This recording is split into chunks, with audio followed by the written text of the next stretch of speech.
Puluhan kendaraan mengantri di sejumlah SPBU Kota Palembang untuk mengisi bahan bakar solar. Kelangkaan terjadi akibat tersendatnya distribusi BBM jenis solar tersebut ke SPBU. Puluhan kendaraan harus mengantre di sejumlah stasiun pengisian bahan bakar umum (SPBU) untuk mengisi bahan bakar solar. Seperti di SPBU Simpang BLK, antrian sudah terlihat sejak jam 6 pagi ketika pom bensin baru buka yang memakan badan jalan. Salah seorang supir truk mengaku telah kesulitan mendapatkan solar sejak tanggal 10 Oktober lalu. Kelangkaan ini merata di Kota Palembang sehingga ia harus mengantre sepanjang hari agar dapat mengisi bahan bakar.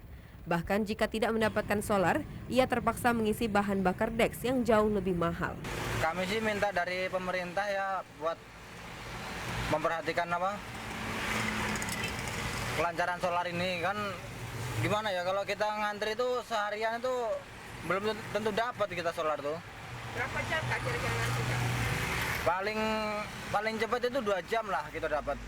Minggu-minggu inilah dari tanggal 10-an kemarin.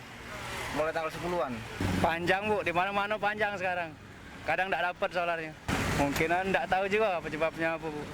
Ya jangan susahnian lah solarnya kalau bisa. Menurut keterangan pengelola SPBU, kelangkaan ini disebabkan oleh keterlambatan pengiriman solar ke Kota Palembang. Warga berharap pemerintah dapat memperhatikan kelancaran distribusi solar. Balkis Hijrah, TVRI Sumsel melaporkan.